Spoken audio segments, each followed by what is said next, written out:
என் அருமை உலகத்தமிழ் மக்களே, தாய்மார்களே, பெரியோர்களே, சிறார்களே, என் அருமை சீடர்களே, யோக விரும்பிகளே, யோக நண்பர்களே, உங்கள் அனைவருக்கும் என் இனிய காலை வணக்கம். கலைஞர் தொலைக்காட்சி நிகழ்ச்சியில் நலமுடன் வாழ என்னும் பிரிவில் யோகாசனத்திற்கு அதிக முக்கியத்துவம் கொடுத்திருப்பதை நீங்கள் அறிவீர்கள். இன்றைக்கு நமது அரங்கிற்கு பாருங்கள், ஓசூர் எங்கே இருக்கின்றது, அங்கே இருந்து 4 மாணவர்கள் இங்கே வந்திருக்கிறார்கள். கவிஸ், அன்யா, ஜெய் ஆதித்யா, மனோஜ்குமார், இவர்கள் அனைவரும் நேருதான் யோகா சென்டரிலிருந்து வந்திருக்கிறார்கள். ஓசூரிலிருந்து ஒரே ஒரு மாணவி ஓசூர் பப்ளிக் பள்ளியிலிருந்து வந்திருக்கிறார்கள், மனோஜ்குமாரன் மட்டும். இவர்கள் மாவட்ட அளவில், மாநில அளவில், ஏன் அகில இந்திய அளவில், உலக அளவில் நடைபெறும் போட்டிகளிலெல்லாம் கலந்து கொண்டு பல்வேறு வெற்றிகளை குவித்திருக்கிறார்கள். அதன் ஆசிரியர் நீதிராஜன் வெகு நாட்களாக மாணவர்களை இங்கே நம்ம அங்கே அரங்கிற்கு கூட்டிகிட்டு வந்து அற்புதமான ஆசனங்களை அவர்கள் இந்த மாணவர்களுக்கு கற்றுக் கொடுத்து செய்திருக்கிறார்கள் என்பது மிகவும் போற்றத்தக்க விஷயமாகும். இப்பொழுது அவர்கள் கபோடாசனத்தை செய்ய போகிறார்கள். என் அருமை மாணவர்களே, நீங்கள் பத்மாசனத்தை கலைத்துவிட்டு கபோடாசனத்திற்கு வாருங்கள். பத்மாசனத்தை கலையுங்கள்.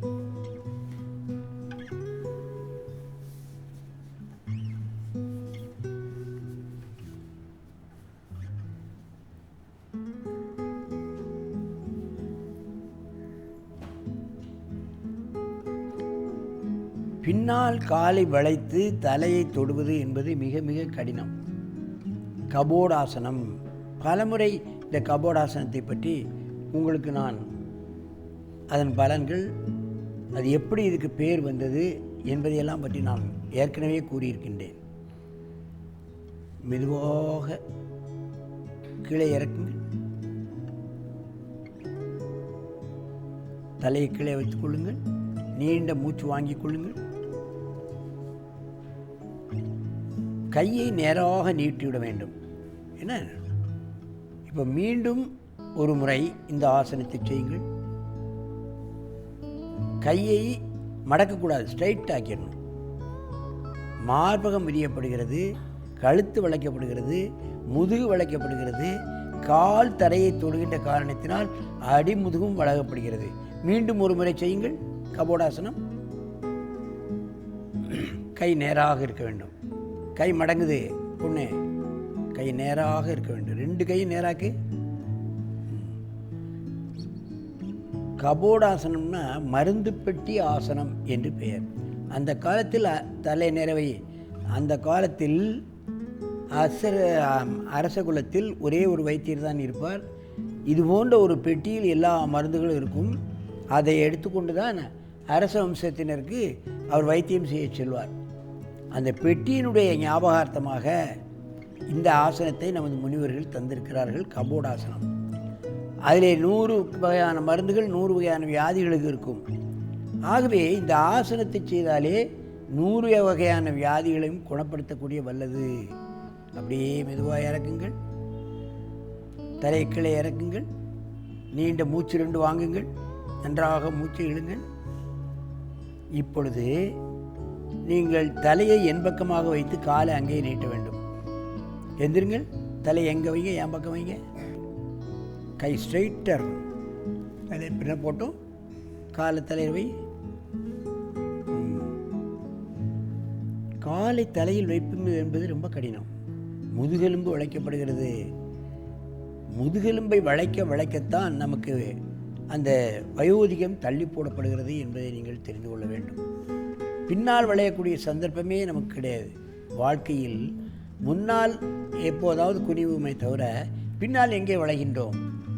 முதுகெலும்பு வழியாகத்தான் 72,000 நாடி நரம்புகளும் செல்கின்றன. முதுகெலும்பை வளைக்க தலையிலிருந்து உள்ளங்கால் வரை உள்ள பகுதிகளுக்கு, அத்தனை பகுதிகளுக்கும் இரத்த ஓட்டமானது சீராக அமையும். மெதுவாக இறக்குங்கள். தலை கீழே இறக்கி 2 மூச்சு வாங்கிக் கொள்ளுங்கள்.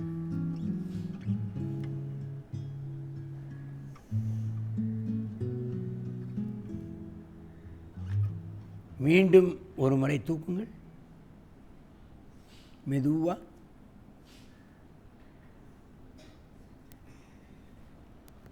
கபோடாசனம். போட்டிகளிலெல்லாம் முன்வளைவு, பின்வளைவு, பக்கவாட்டில் வளைவது, இந்த மாதிரி பல்வேறுபட்ட கோணங்களில் வளைந்தால்தான் அவர்களுக்கு நல்ல மதிப்பெண் கிடைக்கும். சில பேருக்கு முன்வளைவு வரும், பின்வளைவு வராது. சில பேருக்கு பின்வளைவு வரும், முன்வளைவு வராது. தலையை தொடு, காலை கொண்டு.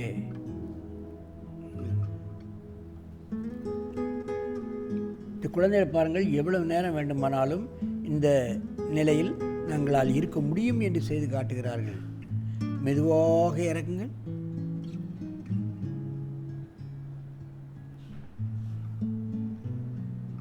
நீண்ட மூச்சு வாங்கிக் கொள்ளுங்கள். இப்பொழுது சற்று சாய்ந்து இந்த ஆசனத்தை செய்ய வேண்டும். பாருங்க, நீ அந்த பக்கம் போ, அப்படி அப்படி லேசாக சாய். கால் அங்கே இருக்கணும், நீ அங்கே கிராஸில் போகணும். நீ அப்படி கிராஸில் வா, நீ கிராஸில் வா, நீனு கிராஸில் வா. இப்பொழுது பக்கவாட்டில் செய்கிறார்கள். காலை நேர வைக்கல தம்பி, டேய் காலை நேர வை, அந்த பக்கம் கொண்டு போ காலை.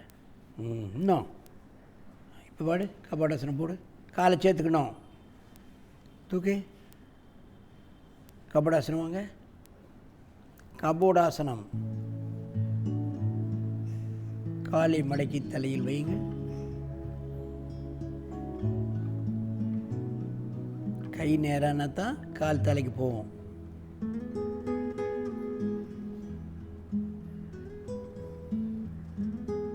மூச்சை பிடிக்காமல் சாதாரண மூச்சில் செய்யணும். இல்லைன்னா இந்த ஆசனத்தில் ரொம்ப நேரம் நிற்க முடியாது.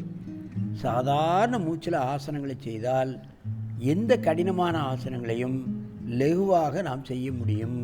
கீழே இறக்குங்கள், தலை கீழே இறக்குங்கள். மெதுவாக எழுந்து முன்பு போல் பத்மாசனத்தில் உட்காருங்கள். அங்கேயே திரும்பி எழுந்துருங்க, அங்கே பார்க்க பாருங்கள். பத்மாசனத்தில் உட்காருங்க. என் அருமை பெரியோர்களே, தாய்மார்களே, இவைகளெல்லாம் அற்புதமான ஆசனங்கள். முழுமையாக செய்ய வேண்டும் என்பதை கூட அல்ல.